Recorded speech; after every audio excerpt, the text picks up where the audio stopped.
Rise forever till ties sever, shine together, rule wherever. Clock ticking now, whenever. My worst behavior, beats who's unique, the flavor. Foes turn flame to vapor. Rise forever till ties sever, shine together, rule wherever. Clock ticking now, whenever. My worst behavior, beats who's unique, the flavor. Foes turn flame to vapor. What's going on, y'all? Welcome to another episode of Jarrell's Journal. I appreciate y'all tuning in. I have another wonderful special guest with me tonight. And today we're going to be talking about many of the challenges that us military folks experience when we get out the military. It's transitioning to a civilian job, getting civilian employment. So this topic is challenges of civilian employment, overcoming those of us that can overcome, and some of us that can't overcome, how we able to take the steps to overcome that. So tonight, my guest, Miss Nubia, we're here, and I appreciate you joining. Appreciate you coming in and having this conversation. Fellow veteran, I'm Air Force. She's Navy. So I'll let her introduce herself, give her a little background, and then we'll jump right into it. So, floor is yours. Well, thank you for the invite, sir. You're welcome. Yes, I spent almost 15 years in the Navy active duty, and currently I work in HR in the Postal Service. And this topic is something I continue to struggle with every day. And I've been with the post office for over 11 years now. So this should be pretty interesting, because if you are a fellow veteran and you're trying to make the transition, or you're getting ready to transition out of the service, there are some things that it really is a cultural shock when you transition from the military into another civilian, even though it's still federal for me. Culture shock. Very much so. Very, very much so. And I've spoken on it, not really about the culture, but about how my transition was in a previous episode, and I think a few other previous episodes. I've talked about it and how that was a struggle for me, and how they don't really look at your military training as being sufficient enough to transition into the civilian world. So, from your experience and either the people that you've talked to that transition into a civilian job from getting out the military, what can you say or on that subject to where people who get out the military, they transition into a civilian job, and the either was it easy for them and for you, or was it challenging, different hurdles that you had to jump through because they look at you as military, and okay, you say your job was this in the military, but you still had to do this, you still had to be ready for deployment, you still had to learn how to fight and this and that. So that kind of watered down whatever training you said that you were doing. So what are your thoughts and experience on that? Well, my experience when I got out of the military is I was overqualified per my resume. Yeah. Speak on it. And I'm that is tired of hearing that. that was a very difficult thing to accept, because I got to the point where I literally, for lack of a better word, dumbed down my resume to something so basic, and even in that, I was still overqualified at the time. I guess it depends on where you are when you transition out. I was in Virginia at the time. 80% of the population is military, veteran, retired, and it was a struggle for me.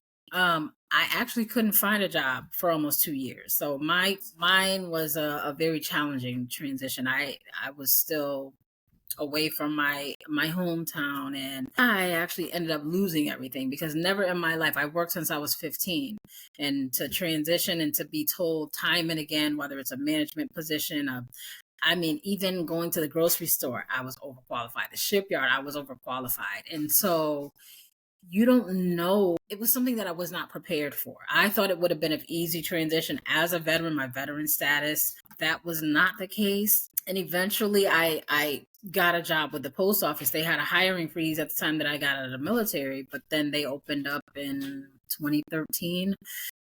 I just happened to look again, and that's how I ended up in the post office. When I got there, they do honor, military status, and they do have some celebratory things for military, but I think it's kind of performative, really, because when I got there, it's like you're a new person, you don't know anything, and I'm coming from leadership, and so for me to go into that place and be treated as though, because I'm a new employee, I have nothing to offer, I'm incapable of learning, I am basically, I can't do the functions of this job, but you make this assumption because I'm a new employee.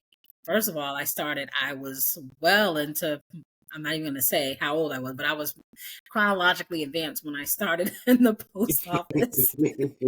So, I mean, whether it was my age or even my experience in the military, I was highly offended. And then the people who were in leadership, zero leadership skills, none, zero people skills, zero interpersonal relationship skills. If you heard anything about the post office, it's probably true. But I love my job.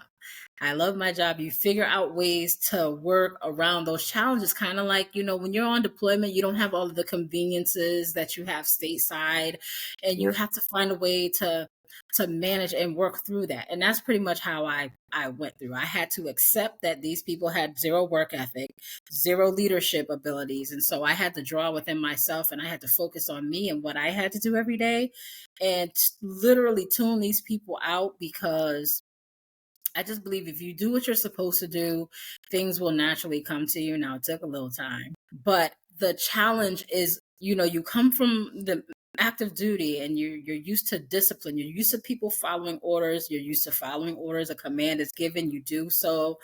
And if you want to mouth off, that's that's usually nipped in the bud, or it's not even usually something that happens because your leadership is respected. And so on the civilian side, I just realized that leadership is not the same.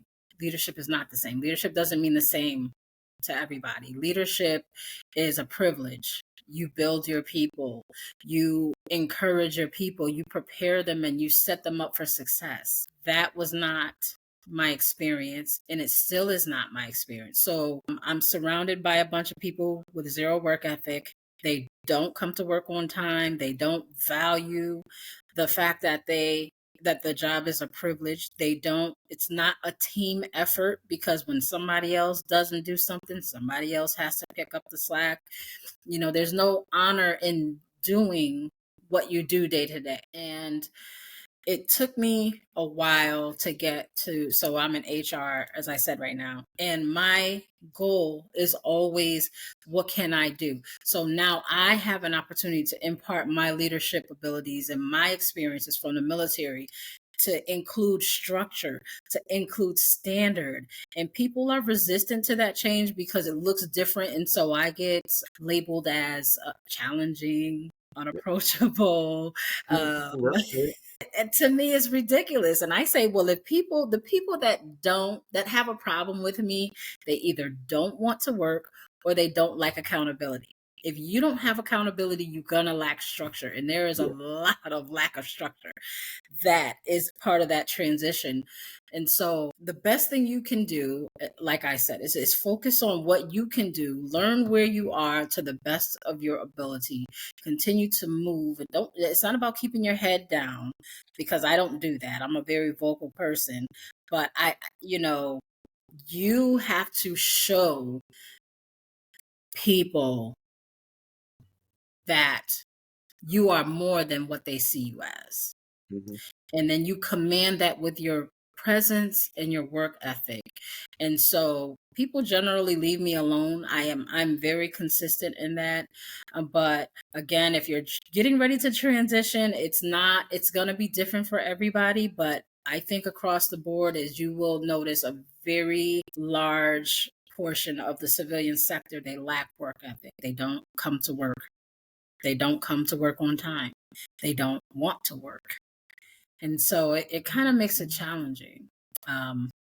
Overall, like I said, I'm still dealing with it. I've been in the post office over 11 years, but it's kind of like I work where I can, help who I can, and impart some of that thinking. Like, you show up for the job you want, not the job Mhm. that you have, Yeah. because you never know who is paying attention. You don't know who's looking. You don't even know who I know. I actually know quite a few people. It's like, you show up for what you want, not for where Mhm. you are, and people a lot of times haven't heard that, or they're not used to someone in leadership really like pouring into them and feeding them, because I didn't get it and I still don't see it a lot. Now, don't get me wrong, I am not down in the post office. Like I said, I love my job. I loved my job when I was carrying mail. It's just the nature of the culture is Yeah. just a lot of And times it's not. it's a big difference too, because it's a big culture shock and a big difference between being in the military, because you're gonna have those that's in the military that are, feel like they're entitled once they put on certain ranks or whatnot, and feel like they can move around and do whatever they want to do. But it's not. There's a decent amount of people in the military like that, but it's not as many compared to the civilian life, because a lot of people who join the military either want to change the circumstances, so they're willing to just adjust and learn and grow, and or they need some money, or they just want to go for education. But either way, when you're in the military, you get used to a certain culture because it starts to make sense. We need to do this at this time. This is what's needed done. This is who is in charge is telling us to do this, because everybody else is spread out. This person doing that, this person do this person do this. Combined, this is what the mission is, this and that. So it makes sense. The more that the longer that we're in, so like, okay, structurally, this makes sense. So we learn how to time manage. We learn how to, hey, we need to be on time. If not, this is going to happen. Consequences to our actions. We are responsible for what we do. So when we convert it to the civilian life, they're not taught the same. Even when we're going up in middle school, high school, we're not taught the importance of, yeah, you go to school, but a lot of times stuff in the wrist, you just turn your work in, we'll just give you a grade, you know what I'm saying? Show up, be quiet, you know what I'm saying? A lot of it is you kind of, pacified. So once you get a job, that's more of entitlement. It's like, it's cool. I need it for the money. A lot of the people, they're in it for the money and not necessarily doing what they want to do. And the ones that are doing what they want to do are frustrated a lot of the times, because they have to deal with the majority of the employees and or management who get the job because of they went to school and got qualified, but they're not really qualified. And now they're controlling how things are going instead of doing things that make sense. And when you're in the military, it makes sense to do things in order. This has happened because we need this. Then once this happened, this needs this. You need to tell this person. Chain of command is important, and it's a huge. It's like you said, it's a huge change in culture and in the And, mindset. so like the chain of command, right? Most jobs in the civilian sector, they have a chain of command, Yes. but the respect for the chain of command is almost non-existent. What respect? I mean, it's like, why have this structure of this chain of command when you don't follow it and you allow all of this? There's no there are no consequences because people just do what they want. But me, I'm a natural optimist. I one person at a time, one place at a time, and it is something to adjust to. I literally had to, I created a, what I want to call it. It was a development plan, Okay. professional development plan on how the challenge of working with these types of people. There's like 8 books that I had to read, You created for videos yourself? that I watched. That, like, I really had to get over that because me thinking back, okay, in my unit, this would not be happening. But I Yeah. don't have the same leverage to discipline or correct as I did in the military. And so I have to navigate that. But I'm like, okay, I don't want to feel like every time I see this person, I got to internally or outwardly roll my eyes Yeah. because I know you're going to come here and you're going to give me some BS excuse of why something is not done, why you didn't do it, why it's not done right. You have people that literally do things the wrong way just so you can not ask them to do it. So they don't have to do it. Mhm. Mm. And so Yes. it's a constant challenge. Like that development plan for me, it did help me. It gave me different tools to how to engage these type of people. And really I had to really have the incorporate the mindset that I cannot expect them to respond as I would. I have to try to do what I can to influence them or encourage them to see things from a different perspective to get a different result. Absolutely. So you created that for yourself? You decided I need something for me in order to be able to withstand this civilian Yes. job. Yes, because I felt myself, my face gives everything away. I'm just one of those people, I'm right? guilty of that too. But I realize I cannot do that in this Yeah. environment. Like I have to, what can I do? I can't control people, but I can control me and how I Yeah. respond to people. And that was a hurdle that I decided, you know what? Instead of being irritated by these Mhm. people, what can I do for myself? What can I learn myself? What tools can I add to help me impact this environment a little different?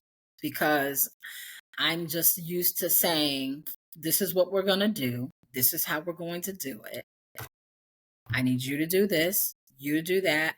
And by this time, we're going to come together. And I'm used to that type of environment, and it doesn't work the same in the civilian sector. You got unions. Unions are great. They are great, but it really ties your hands a lot when Yeah. you're trying to give correction and you're trying to strongly motivate people to do what Yeah. they're supposed to do. And a lot of people don't. I don't think a lot of people understand or realize the mental health effect that it has on those who are transitioning out of the military, out of structure into the civilian world, to where there a lot of the places there aren't strong structure there, and it's the norm, Mm-hmm. and it's a lot of the times those veterans are kind of looked down at because they're the outsiders now. Yeah, they were in the military to protect and serve. They were doing this. Yeah,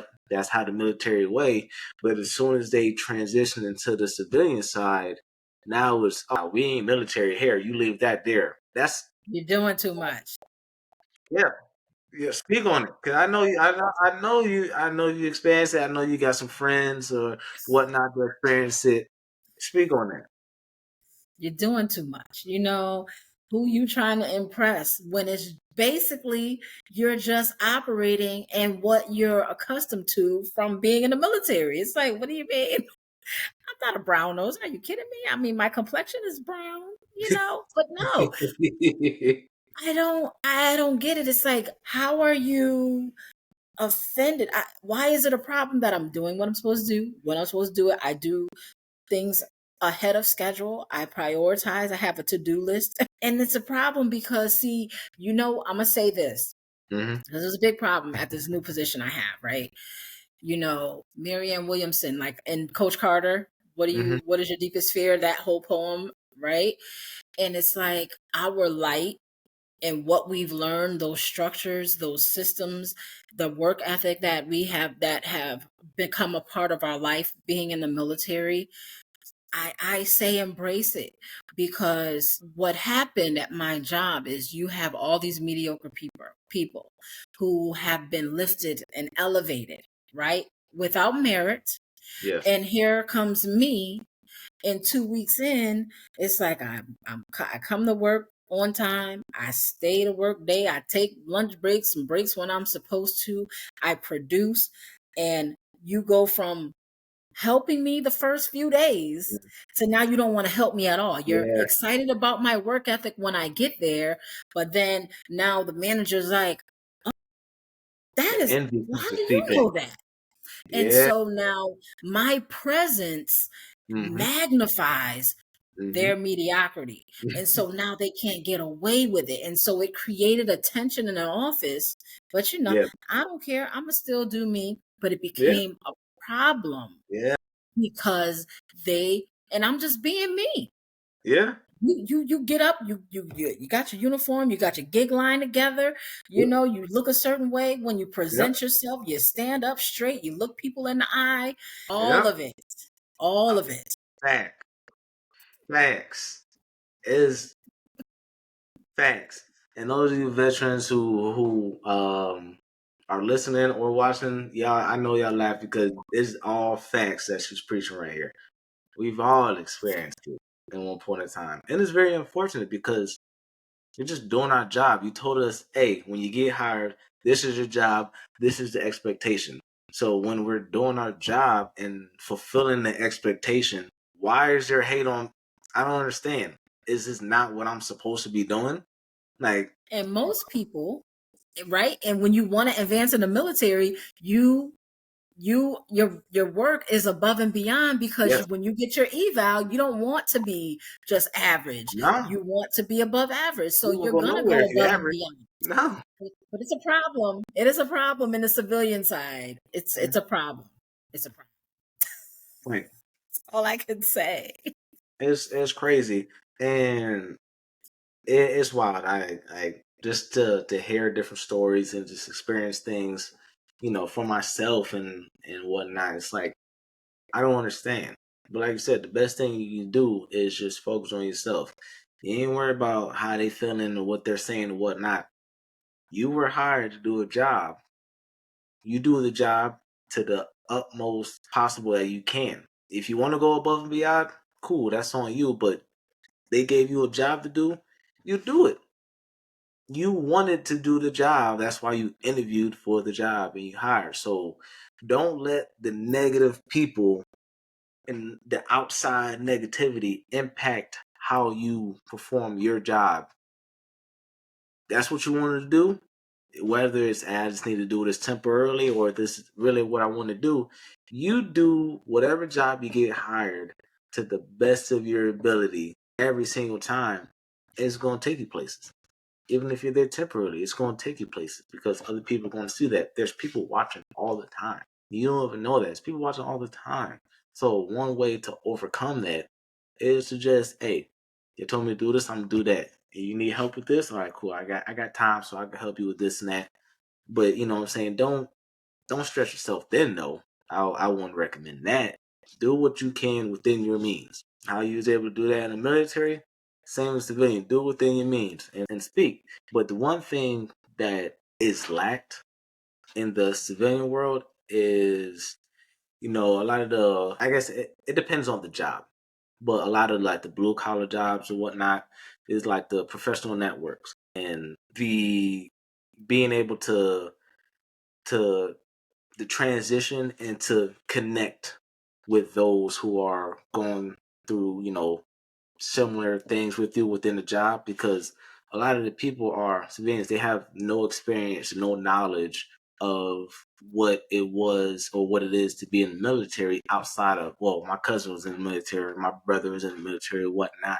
The military does a pretty good job at when you're transitioning, trying to educate you on what it's going to be like as a civilian world to interview and preparing for interviewing and whatnot. At least they try.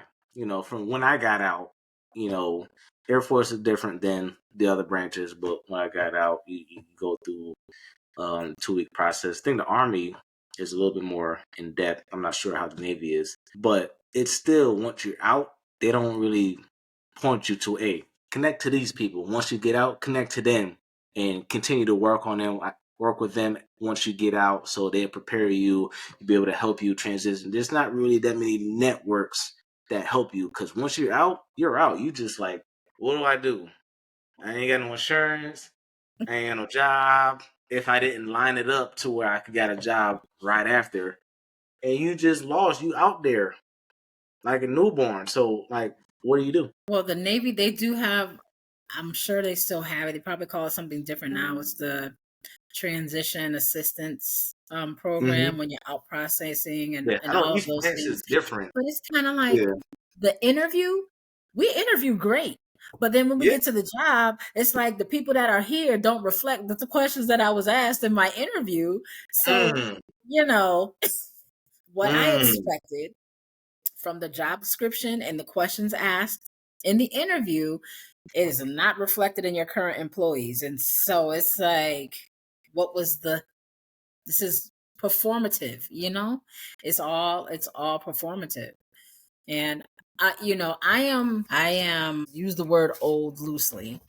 I'm old enough to remember that Yeah. employers preferred veterans to be their employees because they knew that when you come out of the military, generally you had great work ethic, work was Mm-hmm. going to be done. They didn't have to worry about you calling out from work and just not showing up Mm-hmm. and halfway doing the job, because that doesn't fly in the military. Yeah. You're expected to do a job and you're expected to do it correctly. And if not, I'm sorry, I'm just plugging in my computer. No, you're good. Because you have that level of expectation, and I think that lack of the, like, they'll have written expectations but nobody's holding anybody Yeah. to those. And then you get to the, what do you call it, performance reviews, and you Mm-hmm. wonder how this person advanced, and you work with them, and then it's a lot of what do you want to call it? Nepotism, a lot of favoritism. And then they know your work ethic, right? So then they expect you to cover for their shortcomings after they've advanced these people who are not qualified. And so I politely decline. There's a professional way to decline that too, but there's a lot of that goes on. It's almost like you're in the military, you were in the military, you think you're better than. No, you think I'm better than. I Right. just Don't I project I just your come to feelings work and on do the me. job that I was hired to do. Yeah. And so it's not all bad, but it is a culture shock. It is a psychological change. And what you mentioned before, I think, did you mention something about like PTSD? I don't know if you mentioned it. Yeah. No, And that's but big. it's Yeah, like, mental health. Yeah. Yeah. there's no way. Like, how are you allowed to even do this? How are you not facing any consequences? And it's Yeah. very frustrating to operate in these environments when you see so many things wrong, and the people that are in the places to hold people accountable, they're not. They're too scared. They're not equipped. They're poor leaders, and they wonder why everything is in chaos. Mm-hmm. But it's not all doom and gloom. But as Yeah. a veteran, there are some things, a lot of things, that make that whole transition challenging. Culturally, the way that people work, you're used to a level of expectation. It's just not going to be present, unfortunately. And having to deal with these very same people who lack work ethic and watch them get rewarded while you get the hard time, That's and the they most stay on you. frustrating thing. Somebody told me, things don't make a lot of sense. And Mm-hmm. somebody told me, if you're a logical thinker, this is going to be a challenge for you, which is crazy in and of itself. Yeah. Like, why wouldn't you do something that works? Why would Yeah. you not incorporate this? But it's not all doom and gloom. Like I said, I love my job. I'm in a position right now where I can impact the people that are just coming in, and the people that are there, and pour into them and show them a different style of leadership that is not abusive, that is not absent, Like I am a taskmaster, but I don't expect anything of you that I don't expect of myself. I lead by example, you know, and people will respect that. Now, when that happens, the people around you in leadership, they're going to have a problem with it, or your coworkers, they'll have a problem with it. But you know what? You have to find your own niche, and you have to really draw within yourself and not outwardly respond and react to the chaos and the nonsense around you, because it is so prevalent. Like I said, those courses, it helped me so much because I just wanted to say things. And it really allowed me to really draw back within myself and get really creative. So what would be your advice for somebody who want to do something that you did? Create something for them to be able to follow and be able to help them learn how to transition to the civilian life like you did. I'm gonna say stay true to who you are. All of those principles that you've gained in military service, you continue and don't compromise that for anybody, because you consistency, authenticity, that reaches people. And though you will have people that have a problem with it, like they'll label you whatever, militant, too strict, whatever the case may be, you stay the course and you watch how your environment will change because of that. You don't have to conform to your environment will conform because you are staying as you are, so it has no choice. Either people will leave you alone, or they will gravitate to you to try to get what you have. So just stay the course, and just every day you speak up for yourself professionally. Don't accept anything less than what it should be, and don't let people tell you that you should take less than when you should not. So it's important to stay true to who you are and do not compromise those principles that you've learned in the military. You carry it through. They can call me what they want, but I'm happy with where I am and the people that I've impacted around. And you be that light and you be that example in your environment. So just stay true to who you are and keep those principles. Beautiful, beautiful. I only got a few more questions or topics that I wanted to touch on before we get off. One is finding purpose and fulfillment. Like, what has that been with you since you've transitioned and since you're into, the post office and working your way up there? What or how, if you rephrase it, do you feel like you found your purpose or your fulfillment, or are you working towards that? Like, what has been your journey on that? And two-part question, what advice would you give to veterans out there who are looking to find or figure out what their purpose and fulfillment is outside of the military? Even when I was in the service, my passion was always to help people grow, help people achieve. When I transitioned, I didn't know what the post office had to offer, so I kind of dealt with what was there. And then when I found out, like, I became a facilitator, an instructor, just basically because there were no female instructors. And that's how I learned that the post office had all of these opportunities. Nobody tells you that.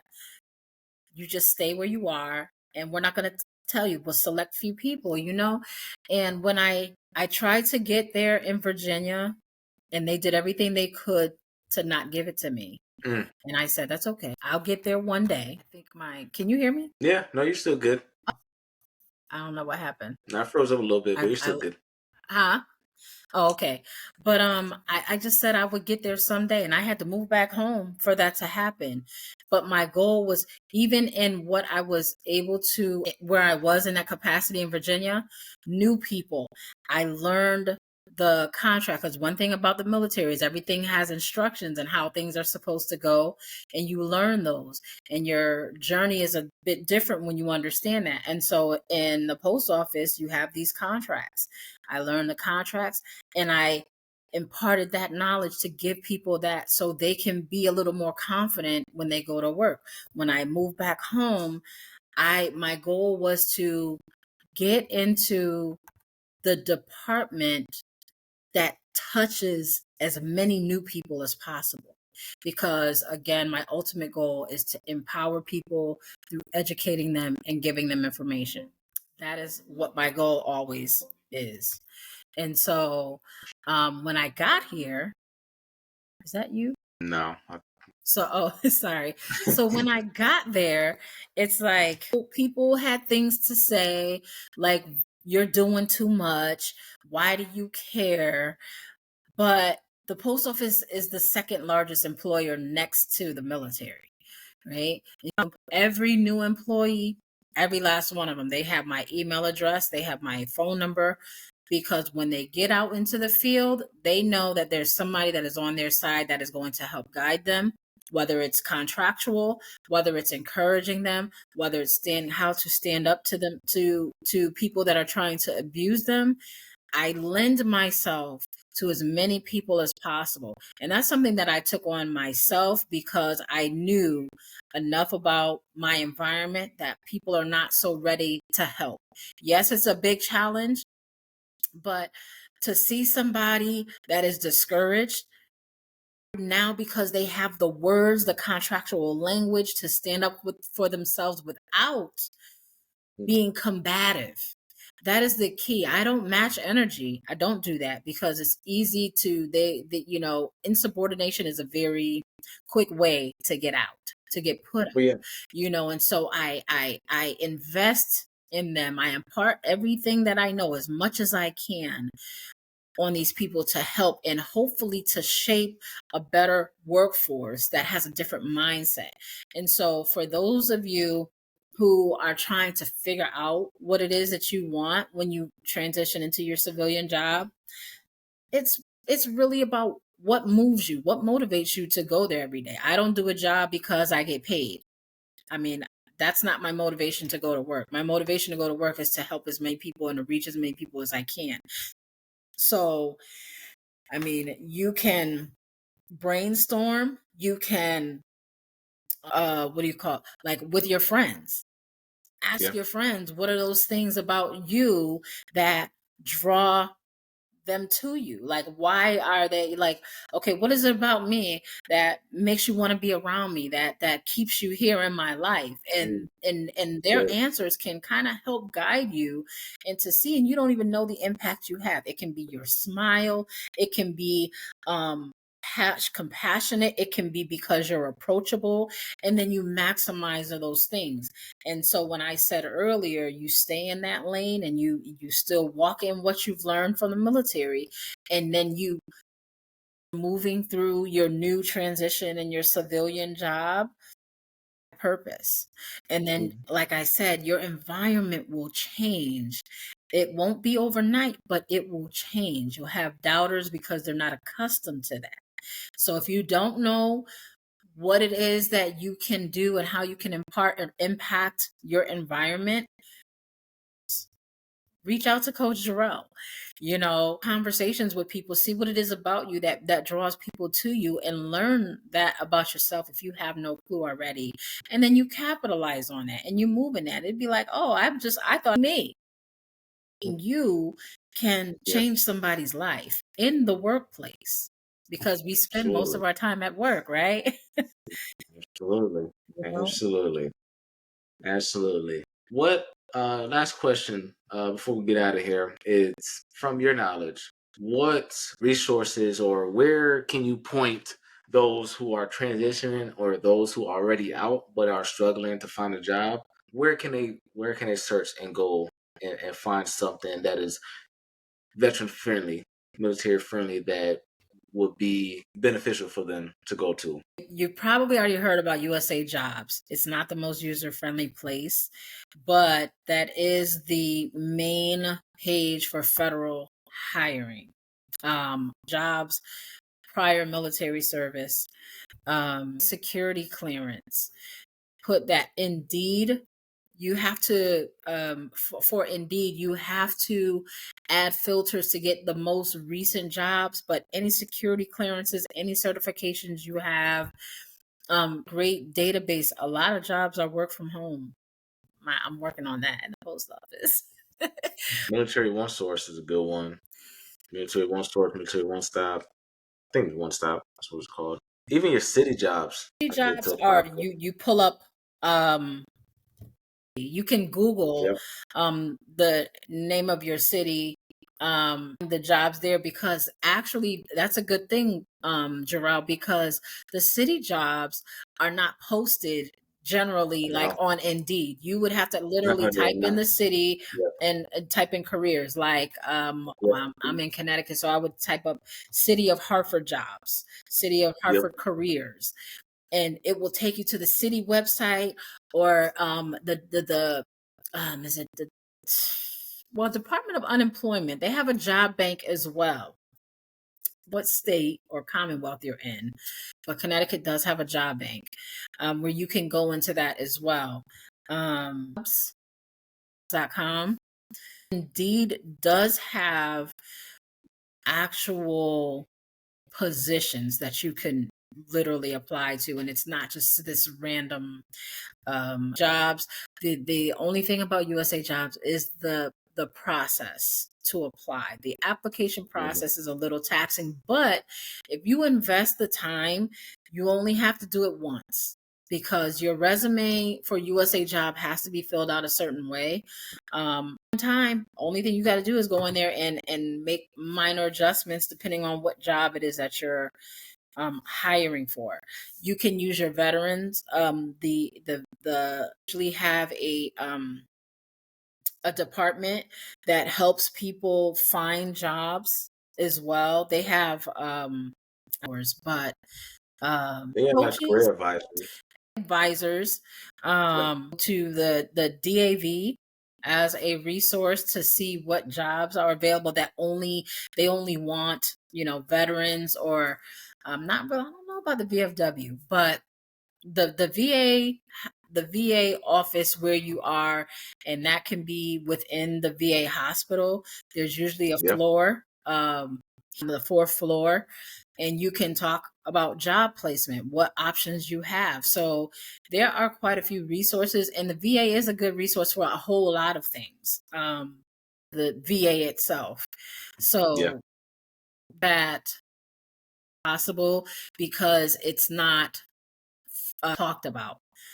I did use that VA job source when I was in Virginia, but by the time they found something for me, I was going to the post office.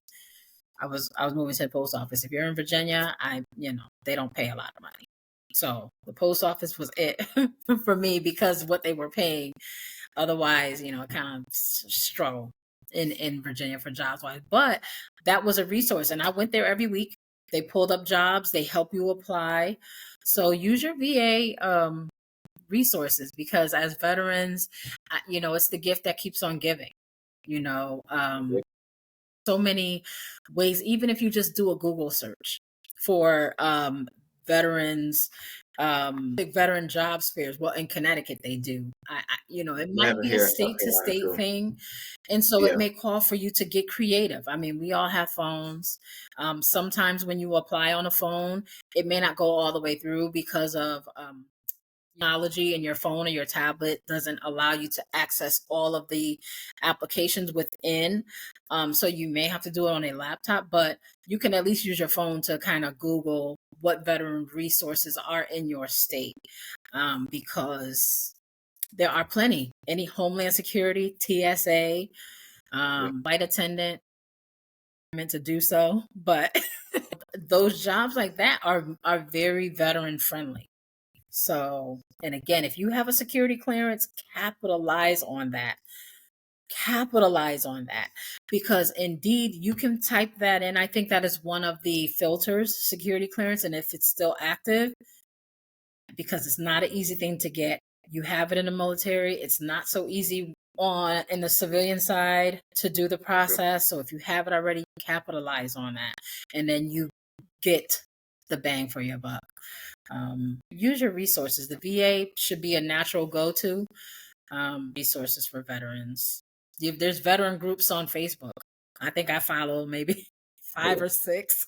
There's plenty up there. And you'd be There's plenty up there. surprised at the information that they share with you, because that's a Oh whole yeah, nother resource for a whole lot of things. So you never know. You put the information out there. The groups, they usually ask you these, they have those questions to verify your status before they make ask sure that yeah. the closed groups, Well, right? they're more than they're close group, and they're more than willing to help out Yeah. and to give you information to point you to the right direction. Yeah. Because they're like minded. They want you to succeed. Just because it's family, military. It's all we got. You know what I'm saying? So that's how it's structured. And even when people get out and you run into another veteran, it's automatically that connection right there. And yeah, we're friends immediately. Yes. You know, type stuff. So it's great. It's a unique shared experience. Yeah. Wow. Yeah, just how the people see other Jeep drivers or motorcycle riders or Sororities charging and around. You know what I'm saying? sororities. It's you know what I'm saying. Just think of it that way. Yeah. Is what I'm saying, the same. So before we get out, you got any last words? Any last words of encouragement? Anything you like to share or whatnot? The floor is yours. I just say stay encouraged. You will find it challenging. Number note, because it was my experience, I will say, even when things appear to be dark and hopeless, you lose everything, you can't find work, you have a family to take care of, find the courage and the strength to take that next step every day towards something, because you have value. I say are an important part of any workforce. Stay grounded, continue to believe that you have value and you have something to offer and that you will be great. So I want to encourage you to stay there and use the tools that you were given in your military service, whether it was 1 year or 25 years or 30 years. Use those tools that you were imparted with in your military service, because they are valuable and they are necessary when you transition. And that's Absolutely, it. absolutely, beautiful. Well spoken, well delivered. I definitely appreciate you coming on, sharing your knowledge, your wisdom, your experience with us. And this is what we're all about: is sharing information, sharing what we learned to you guys. Because what's the point of withholding information and not sharing it? We are here to learn and to share. That is our purpose. So definitely appreciate that. If you see, this is a new T-shirt. Fit for Duty out here. We're rocking it. This will be available October 16th. So this episode will probably be out after that. So if you're hearing this episode after October 16th, be sure to go to the links, even go to our website or our social media. It's meant to be fit, and get you a t-shirt. Support. We definitely appreciate it. This is fellow veterans. And we out there just trying to share and make the world a better place. And why not do that and look good in your new t-shirt? You said green? No, we ain't got green. We got white and we got gray. Okay. Baby steps. So we Okay. got white, we got gray, we got orange letters, we got blue letters. So on the 16th, you'll be able to access. We partner up with New Regular Lifestyle clothing brand. That's who's made this. The logo is on the tag. So that's where you're gonna go to shop for their shop to get the merch. It's on the New Regular Lifestyle website. We're gonna share them. We definitely appreciate them. We're gonna shout them out always, because this is big. This is a huge collab, and we're growing and we're building. So If you're not supporting already, I appreciate y'all supporting Jarrell's Journal, but Jarrell's Journal falls under Meant to Be Fit. So if you're not following Meant to Be Fit, be sure to follow Meant to Be Fit on Facebook, YouTube. I was about to say TikTok, but it's not on TikTok. It's just under Jarrell's Journal. If you ain't following my TikTok, Jarrell's Journal, follow that too. All right, we definitely appreciate the support out there, and any support is more than welcome. So get your merch. We got a challenge coming out October 21st. We have a 2-week challenge coming out. This episode will be out before then, but you see it on our socials already. So if you're not logged in, you ain't gonna be able to see. Then we have a big challenge going on November 1st. It's an 8-week challenge. So tune in.